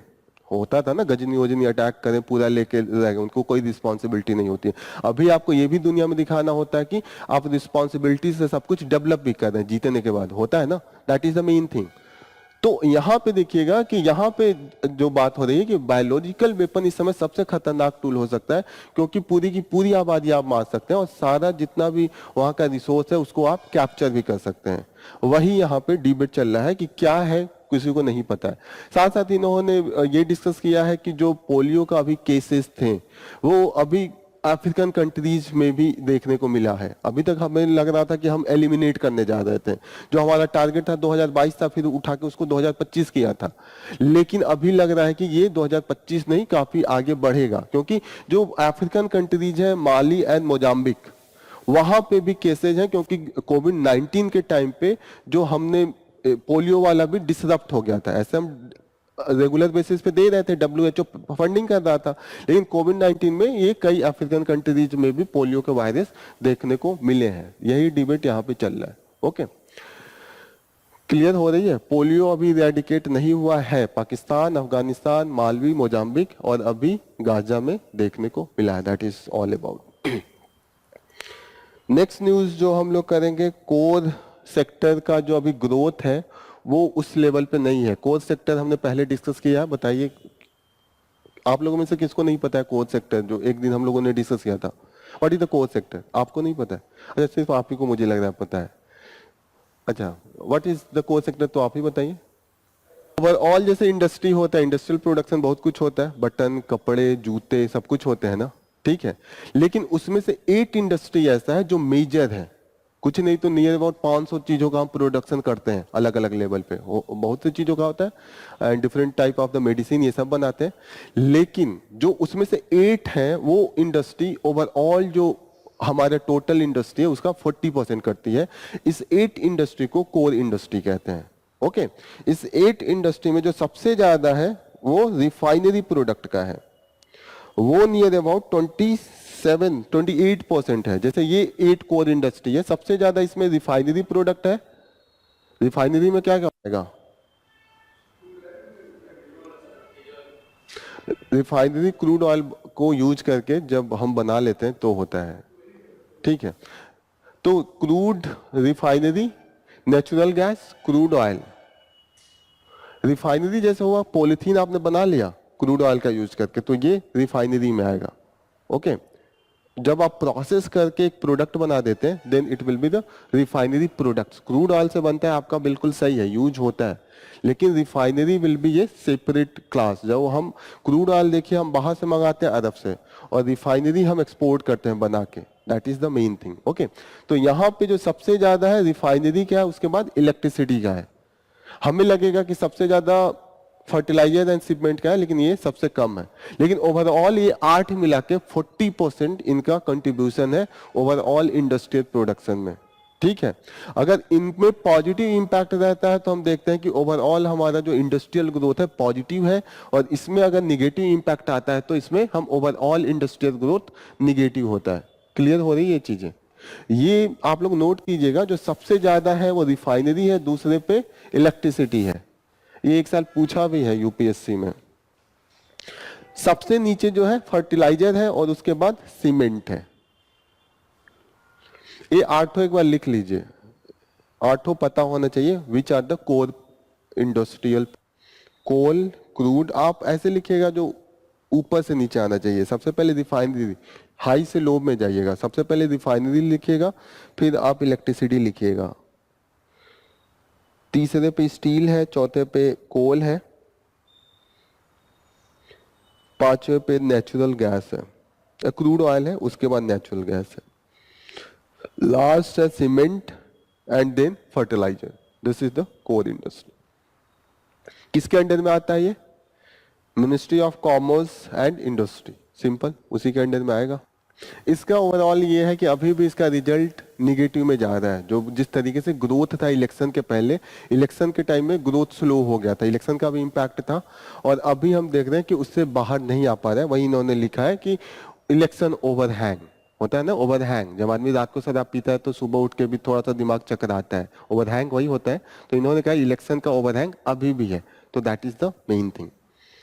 Next thing is the medieval minded. यहाँ पे एंटी कन्वर्जन लॉ पहले ही यूपी में हमने पास किया था, अभी इसको अमेंड करके और डिफिकल्ट बना दिया। ठीक है, एंटी कन्वर्जन लॉ में ये है कि जैसे इन्होंने कन्वर्ट किया अपने रिलीजन को, अगर ये प्रूफ हो जाए कि मैंने इनका कन्वर्ट कराया तो मुझे जेल हो जाएगी। Okay, that is the thing. तो ये तो अच्छी बात है, किसी को कन्वर्ट नहीं करना चाहिए, लेकिन दिक्कत ये है कि फंडामेंटल राइट्स आर्टिकल 25 पढ़ा था आप लोगों ने, उसमें right to freedom of religion, उसमें है कि इस फ्रीडम ऑफ रिलीजन में ये भी है कि मैं सिर्फ प्रोफेस और प्रैक्टिस नहीं करूंगा, मैं प्रोपोगेट भी कर सकता हूँ। प्रोपोगेट का मतलब मैं यहाँ पे आके अपने रिलीजन की बड़ाई करूंगा आप लोगों से, और आपको अच्छा लगेगा तो आप एक्सेप्ट करेंगे। तो ये प्रोपोगेशन हुआ, ये नेचुरली आप कर रहे हैं, इसमें कोई मैं जबरदस्ती नहीं कर रहा हूं। कन्वर्जन में ये होगा कि आपको मैं जबरदस्ती करके कन्वर्ट कर रहा हूं। लेकिन दिक्कत ये है कि जैसे इन्होंने जो अभी ऐड किया है, उन्होंने मैरिज को भी कर दिया है कि मैरिज भी एक फोर्स कन्वर्जन है। ऑलरेडी जो इंटर मैरिज कन्वर्जन है या इंटर मैरिज फेथ है, इंटर मैरिज नहीं हो पा रहा है, न कास्ट में होता है न ही रिलीजन में होता है। अभी रिपोर्ट आई है इंटर कास्ट मैरिज सिर्फ 5% है, हमें लगता है कि नॉर्मल हो गया। और देश में सेक्युलरिज्म, यूनिटी, इंटीग्रिटी तब तक नहीं आएगी तब तक इंटरफेथ मैरिज ना हो, आइदर इंटर कास्ट और द इंटर रिलीजियस। तभी तो लोग जानेंगे। जब तक अगर कोई बनिया है बनिए में शादी करेगा, ब्राह्मण है ब्राह्मण में शादी करेगा, तो बटे रहेंगे ना। सिंपल सी चीज है, आप जातिवाद को मिटाना चाहते हैं या आप रिजर्वेशन को हटाना चाहते हैं, आप inter caste inter religion marriage start कीजिए, अपने आप सब कुछ हट जाएगा, कोई दिक्कत ही नहीं है। चीजों को क्लियर हो रही है। आप कन्वर्जन में जब कह देंगे कि कन्वर्जन अगर शादी से भी कन्वर्ट हो रहा है तो उसको आप जेल डालने लगेंगे। ऑलरेडी ही इंटर ये रिलीजन शादी करना बहुत मुश्किल होता है, लोग भाग वो के कैसे करते हैं, वो भी ये ऑनर किलिंग, डेथ हो बहुत कॉमन हो जाता है। हो गया। अब ये लॉ कहता है कि आपको शादी करना है दूसरे रिलीजन में, 1 महीना पहले बताइए। बिना बताए भाग के शादी करते हैं तो बचना मुश्किल है। अब आप 1 महीना पहले नोटिस दे रहे हैं, सबको बता रहे हैं, तो क्या है, पहले ही आप क्या चाहते हैं इस लॉ के द्वारा? आप यही चाहते हैं ना कि शादी पहले ही रुकवा दिया जाए, पूरा प्रेशर बना दिया जाए। तो दैट इज द थिंग। और यहाँ पे जो सजा दिया है वो बढ़ा के पूरे जिंदगी भर का वो लाइफ इम्प्रिजनमेंट का वो है, नॉन बेलेबल है। तो दैट इज, मानिए अगर आपको आप बच भी गए, नॉन बेलेबल है, 2-4 महीना रह के आएंगे जेल में कम से कम, वो बेल मिलते मिलते सजा होते होते 2 साल लग ही जाती है, 2 साल आप रहे जेल में। दैट इज द, तो इसके चलते जो हम कह रहे थे कि हम क्या कर रहे थे, इतिहास में तो हम ऐसे ही करते आ रहे हैं, जातिवाद के हिसाब से ही सब कर रहे हैं ना। मेडिएवल में आप देखिएगा यही सब था। तो अब हम मॉडर्न हो रहे थे, हम इस सब चीजों से परे ऊपर उठ रहे थे, लेकिन आप ये लॉ बना के फिर हमें वहीं लेके जा रहे हैं ना। You are getting back to the दो जेरा ना, कि केवल एक ही जात के लोग शादी करें आपस में, एक ही तरीके के धर्म के लोग शादी करें। तो आप एक तरीके से कहते हैं कि हार्मनी बढ़ाइए। हार्मनी कैसे बढ़ेगी? जब इंटर कास्ट मैरिज नहीं होगा, जब इंटर रिलीजन मैरिज नहीं होगा, तो हार्मनी नहीं होगी। लोग अपने अपने को अपने एक जात से ही धर्म से देख के जोड़ के देखेंगे। होता है ना, जब आप मॉडर्न होते हो, शादी ऐसा होता है वो पर्सनल होता है, उसमें you have to live your life with your wife for whole life. होता है ना, आपको समाज से क्या लेना, ये तो पर्सनल मैटर है ना। मैं जा रहा हूँ शादी करने, मैं किससे भी करूँ, शादी होने का ये होना चाहिए, there should be the matching, mentally हम लोग मैच करें, यही होना चाहिए ना। शादी होने का सबसे मेन कंडीशन क्या होना चाहिए? लेकिन अपने वहां क्या लिया जाता है कि पहले धर्म देखेंगे, दूसरे लाइन पे जात देखेंगे, फिर देखेंगे कि कहाँ रिलेटिव में ही मिल जाए। This is the thing. तो एकदम हम लोग होता है ना, एकदम बांध के रख दिया एक सर्कल को। तो ऐसे में आप ये रिजर्वेशन का डिमांड होगा, तो यही होता है ना कि रिजर्वेशन का डिमांड अगर हटाना है तो इसका एक पॉइंट ये भी लिखना है कि आपको जब भी रिजर्वेशन का है तो inter marriage and inter caste जो रिलीजन है दैट इज अटमोस्ट, बहुत जरूरी है। तो इसी को लेके ये लॉ को लेके क्रिटिसिज्म हो रहा है कि इसका मिसयूज ज्यादा होगा। अब इसमें एक दिक्कत और है, स्टार्टिंग में बनाया था तो उसमें था कि मुझे दिक्कत है, मुझे अगर कन्वर्ट किया है तो मैं जाके केस करवाऊंगा। अब मैं कन्वर्ट हो रहा हूं, तीसरा आदमी भी जाके केस लिखवा सकता है। एक लोकस स्टैंडाई का कॉन्सेप्ट होता है। लोकस स्टैंडाई में ये होता है कि जिसके साथ घटना हुई है वो जाके केस लिखवाएगा, दूसरा कोई नहीं बोल सकता है। लेकिन इस वाले केस में इन्होंने कहा है कि बाहरी भी जाके इसको anyone can file the complaint against the supposedly forcible conversion. इसमें ये कहना चाहते हैं कि अब इससे क्या होगा, सारे ऑर्गेनाइजेशन बैठे हैं एक से बढ़ के एक लेके वो पहुंच जाएंगे, तो जो ये दंगे होंगे की चीजें कम करना था, इससे तो और बढ़ेंगी ना।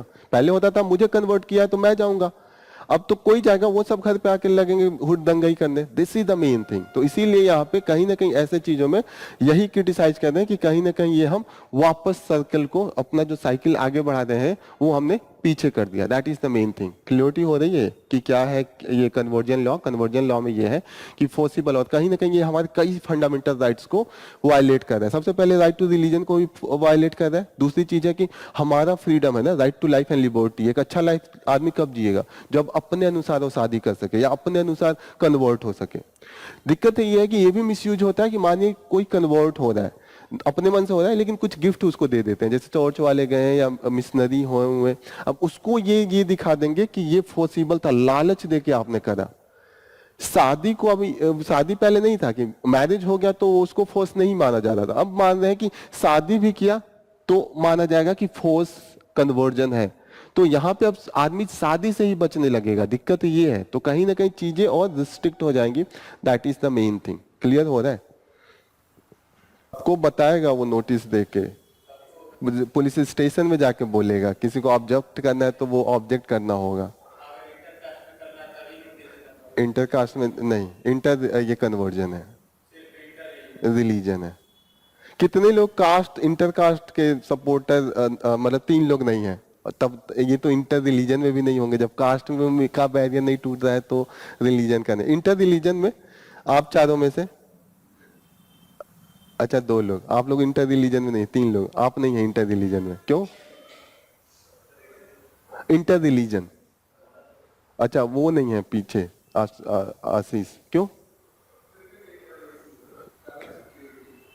हाँ, क्या दूसरे रिलीजन में जाने में सिक्योरिटी क्या हो जाएगा?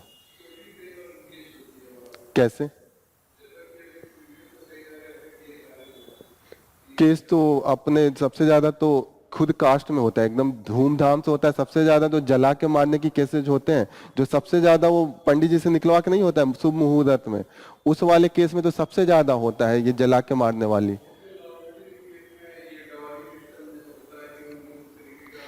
मानिए इंटर रिलीजन में आपको कोई लॉ या सिक्योरिटी या पुलिस है ना, जाइए केस करके आइए। तो तो उन्होंने मार दिया, ठीक है, वो केस है। तो नॉर्मल ऐसे भी शादी होती है तो जला देते, पूरा घर वाले मिलके जला देते। हर गांव की कहानी है, हर मोहल्ले में जाके पूछिएगा कि जले हुए लोग बहुत मिलते हैं, हर मोहल्ले में है। मैंने अपने आंखों से अपने मोहल्ले में 3-4 को देखा है। आर यू गेटिंग ना? और ये ज्यादा जो जितना बंधन होता है उसमें जो ये सुसाइड की केसेज होते हैं वो ज्यादा होते हैं। यही होता है। मैं मेरे घर के सामने वहां पे मैंने देखा है जलते हुए, वहां का अभी भी जहाँ पे जली है मकान काला ही था बहुत दिनों तक।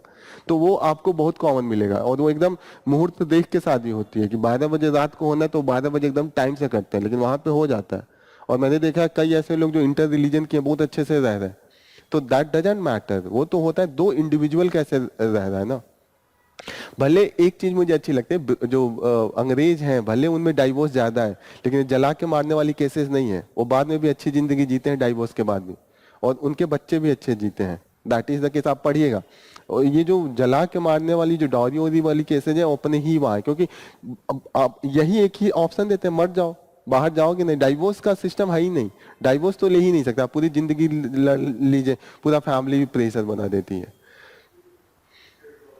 हाँ मतलब मैं बहुत केस, आपके अलग विचार हो सकते हैं, मेरा ऐसा नहीं, मैं जो अभी बोल रहा हूँ ये मेरा पर्सनल है, ये this is just personal. Okay, आप क्यों नहीं इंटर कास्ट कह रहे थे? तो वो तो है, लेकिन आप क्यों नहीं चाहते? वो तो है, ऑनर किलिंग है, लेकिन आप आपको लग रहा है कि आपको मार देंगे। हाँ,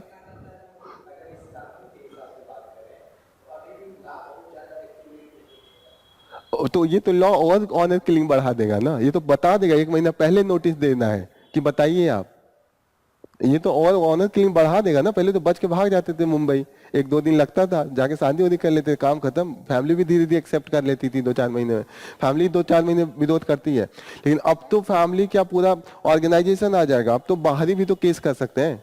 है तो कि सिर्फ थर्ड पर्सन, या है ना कि ये any one can file the case, anyone जल्दी नहीं होता है। अरे आपके घर में चोरी हुआ, आप जाके केस करेंगे ना, दूसरा थोड़ी आगे केस करेगा, अरे इनके घर में चोरी, वो कह रहा है नहीं चोरी हुआ है, दूसरा आगे कह रहा है नहीं इसके घर में चोरी हुआ है, उसको पकड़ के ले जा रहा है। अरे करेंगे ना, यहाँ पे ये हो रहा है। तो इसमें जो ऑर्गेनाइजेशन है, जैसे बहुत से ऑर्गेनाइजेशन, अभी नाम मैं नहीं लूंगा, मेरे शीशे के ग्लास है, कभी भी पत्थर आ सकता है, तो that is the thing. Okay, तो that is the main thing, clear हो रहा है कि ऑर्गेनाइजेशन का उसमें रोल हो जाएगा ना। ऑर्गेनाइजेशन खाली पीली बैठे हैं, कुछ काम है नहीं, बेरोजगारी इतना है सब, कहाँ विड्रॉ हो गए? अपोजिशन वाले विड्रॉ हो गए हैं, जो पावर में है उनके तो और ज्यादा हो गए ना। अच्छा, तो अब तो पूरी पुलिस हो गई है साथ साथ। तो दैट इज द थिंग। हो गया, मैं एक जस्ट जोक कर रहा हूँ, मैं किसी के बारे में कुछ नहीं कह रहा हूँ, उनका भी है, ठीक है। हाँ, हाँ, पुलिस का बहुत अच्छा सिस्टम मुझे लगता है, पुलिस वही रहती है, गवर्नमेंट बदलते हैं उनका पूरा लॉयलिटी बदल जाता है। ऐसा नहीं है कि मायावती आती है तो वो पुलिस बदलती है, नया रिक्रूटमेंट हुआ, सेम पुलिस सिस्टम, एकदम लॉयलिटी, सेम एडमिनिस्ट्रेशन वाली जो होती है, एकदम बदल जाते हैं, एकदम पुलिस वो एकदम एकदम वो हो जाते हैं। तो ये बहुत, मैं मुलायम सिंह का सरकार आता था तो मैं देखता था सब एकदम उस सपोर्ट में हो जाते थे, that is the good thing. तो ये सब चीज है। जस्ट हम ये एंटी कन्वर्जन लॉ का मेन, हमारे जो हमारे यूपीएससी के पर्सपेक्टिव से जो वायलेट करता है, आर्टिकल 25 को वायलेट करेगा, आर्टिकल 21 को वायलेट करेगा। तो ये सब चीजें कहीं ना कहीं रिग्रेसिव इसलिए है कि हम मॉडर्निटी की तरफ जा देते हैं। जो पर्सनल रिलेशन है, मैं किससे शादी करूंगा, दिस इज माई बिजनेस, क्यों बाहर ही करे। और जो सही में कहा जाए तो जो शादी का होता है, that should be the personal decision. ये हमें किसके साथ रहना है वो समाज क्यों डिसाइड करेगा, उसके साथ थोड़ी रहना है। अरे पड़ोसी से क्या लेना है, कोई भी अपनी वाइफ के साथ खुद ही रहता है ना, ऐसा थोड़ी है कि वो wife shall be moving across the village, होता है ना। तो ये बहुत हमारा मतलब कॉन्सेप्ट थोड़ा सा टूटा हुआ है। तो that is the main thing. और इसीलिए मुझे लगता है कि जो हमारे वहाँ जो ये लड़ाइयाँ होती है, फैमिली डोमेस्टिक वायलेंस और ये ऑनर किलिंग या जो डोमेस्टिक सुसाइड होता है, ये हाईएस्ट है, बहुत ज्यादा है। और इसीलिए रेप केसेस भी ज्यादा है, क्योंकि हमने समाज को इतना बांध के रखा है ना कि उनको लगता है कि नॉर्मल लव मैरिज और रेप सेम ही है।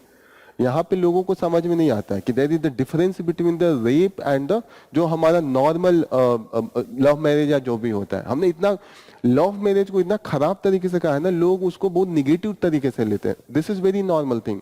आप जाइएगा यूरोप में अरेंज मैरिज का कॉन्सेप्ट है ही नहीं। वहां पे अगर आप कह दें कि अरेंज मैरिज हुआ तो बहुत सरप्राइज करेंगे, कह रहे अरेंज मैरिज मतलब शादी तुमको करना था, तुम्हारी फैमिली ने ढूंढ के लाया। दैट इज वेरी अजीब लग रहा है ना, कि आपको रहना है और आपके पिता डिसाइड कर रहे हैं, तो बड़ा अजीब है। लेकिन हमें उसका उल्टा लगता है।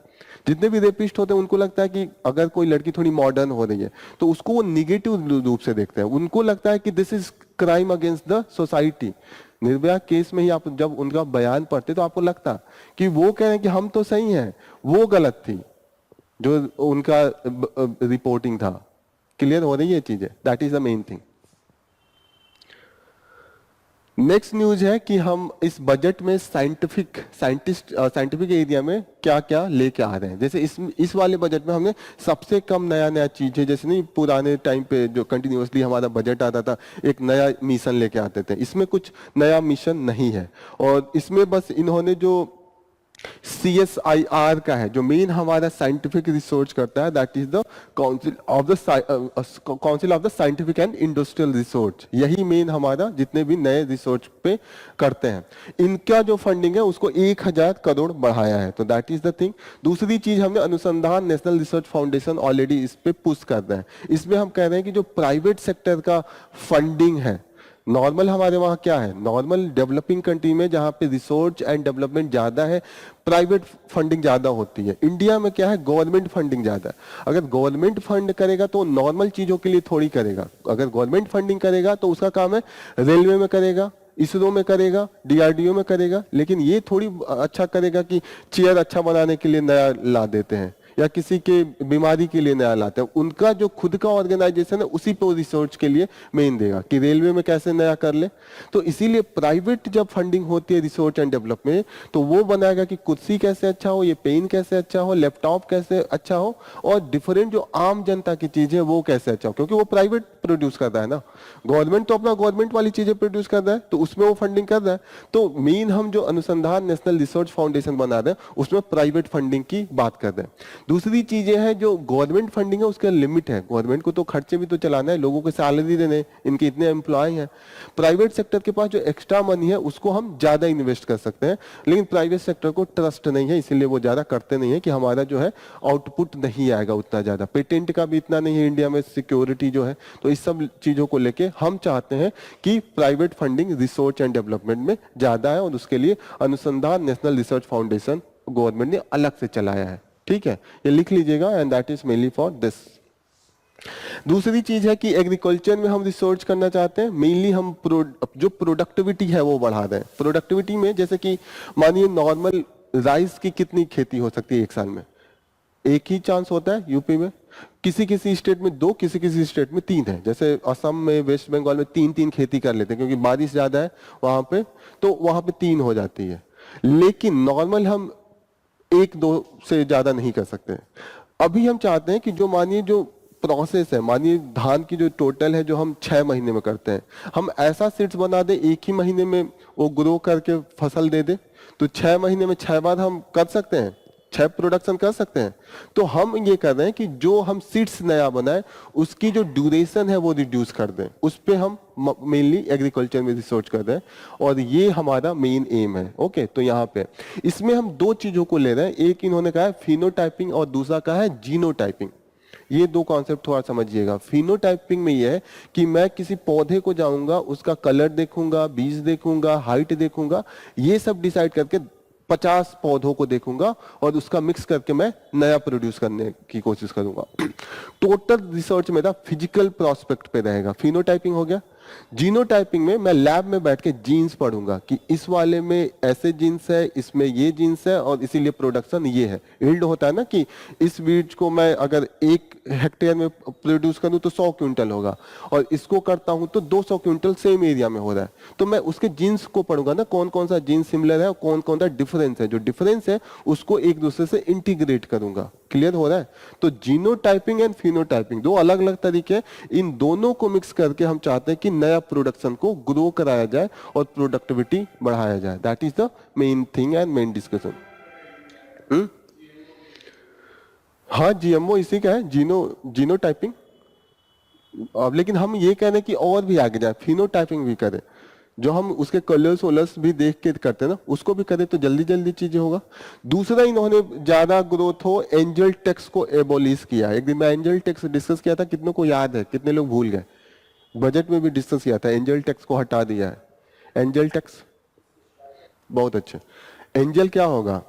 एंजल यही होगा परी, एकाएक मैं दुख दूंगा, एकाएक आके मुझे रिस्क करें। नहीं होता है कि ये क्रिश्चियनिटी में होता है कि वो टॉफी चॉकलेट जो जो कमी होती है वो ला के दे के रात में चले जाते हैं, आपके कमरे में रहेगा अगर आपने सही से जीसस क्राइस्ट को वो करा, जैसे भी है। तो ऐसे एंजल क्या होती है? एंजल कभी आदमी रिस्क में होता है या कोई विश होता है उसको पूरा करता है। एक आम आदमी जिसका विश है कि एक नया कंपनी खोल लूं, स्टार्टअप स्टार्ट किया, नॉर्मल एक मिडिल क्लास, अंबानी का लड़का नहीं है, वो अंबानी के लड़के को तो डायरेक्ट वो लॉन्च करेंगे, लेकिन आम जनता भी चाहता है इंडस्ट्री में एंट्री मारे, तो ये क्या करेगा? एक छोटा सा स्टार्टअप स्टार्ट करेगा। लेकिन स्टार्टअप्स के लिए भी 1 करोड़ 50 लाख 2 करोड़ की जरूरत होती है, और उसकी भी फंडिंग की जरूरत होती है। तो वहां पे जो फंडिंग आती है कि अलग से कोई नया वेंचर स्टार्ट हो रहा है उसको फंडिंग करते हैं, उसको हम एंजल फंडिंग कहते थे। और एंजल फंडिंग और एंजल टैक्स फंडिंग समझ में आ गया? एंजल टैक्स ये है कि मैंने कंपनी खोल दिया, मुझे उन्होंने पैसे दिए 1 करोड़, मैंने कंपनी खोल दिया, लेकिन कंपनी का मैंने वैल्यूएशन कराया, मैंने उनसे 1 करोड़ लिया, उनसे बताया कि 1 करोड़ की कंपनी खोल रहा हूं, लेकिन वैल्यूएशन जो आया वो मेरा 50 लाख का आया, मैंने लगाया 50 लाख। क्लियर हो रही है? 50 लाख का डिफरेंस आ रहा है। इस पे जो टैक्स लगेगा वो एंजल टैक्स था। अभी तक एंजल टैक्स यही रहते, गवर्नमेंट क्या कहती थी, वैल्यूएशन करा लेती थी। जैसे मैं गया कंपनी लेके, मैंने लोगों से कहा कि मैं 2 करोड़ का खोल रहा हूं, मैंने 2 करोड़ इकट्ठा कर लिए, मैंने 1 ही करोड़ लगा के अपना कंपनी खोला, तो गवर्नमेंट क्या करेगी, वैल्यूएशन कराएगी कि इन्होंने क्या खरीदा, कितनी वैल्यू है इन कंपनी की और कितना इन्होंने इन्वेस्टमेंट कराया है। तो जो 1 करोड़ एक्स्ट्रा आ रहा है वो आपका प्रॉफिट आ रहा है, तो उस पर वो टैक्स लेते थे। लेकिन दिक्कत ये था कि ये जो डिफरेंस आता है, वो जो नया स्टार्टअप आता है उसका रनिंग कॉस्ट भी बहुत ज्यादा आता है, उसको और चीजों में देना होता है। वैल्यूएशन तो आपने जो दिखा करा लिया, कई चीजें होती हैं जो साथ साथ इनकोड करती हैं, वो वैल्यूएशन में नहीं आता है। और मैक्सिमम जो इंडिया का स्टार्टअप है 90% फेल्योर है। 100 स्टार्टअप्स हर दिन खुलते हैं और उसमें से 90 फेल होते हैं, सिर्फ 10 सर्वाइव करते हैं, और जो बढ़िया से सक्सेस करते हैं वो 4-5% ही है। That is the thing. तो ऑलरेडी आप जब टैक्स हटा देंगे, जो ग्रोथ का चांसेज है वो और घटा दे रहे हैं। कुछ मानी स्टार्टअप, उसको रनिंग कॉस्ट के लिए भी तो चाहिए होता है, रनिंग कॉस्ट जैसे कि डे टू डे महीने का किराया देना, और भी चीजें बहुत कुछ आती हैं, तो वो रनिंग कॉस्ट उसमें हो नहीं पाती थी। एंजल टैक्स से जो फेलियर था उसका एक रीजन था। अब एंजल टैक्स हटा लिया तो कहीं ना कहीं जो कंपनी भले ज्यादा पैसा ले रही है, उसके पास ग्रो करने के लिए कुछ एक्स्ट्रा कुशन रहेगा, कुछ उसके पास फंडिंग रहेगा, तो ये अच्छा माना जा रहा है। इससे माना जा रहा है कि कुछ स्टार्टअप तो रिसर्च एंड डेवलपमेंट में भी तो आते हैं, नए सीड्स बनाना, नए तरीके के खोज करना, तो उनको भी बढ़ावा मिलेगा इस सब चीजों से। तो अगर रिसर्च एंड डेवलपमेंट में चीजें हैं तो ये सब चीजें आप मेंशन कर सकते हैं। This is all about. Here we will be concluding our session. Thank you for joining the session. All the best. Thank you.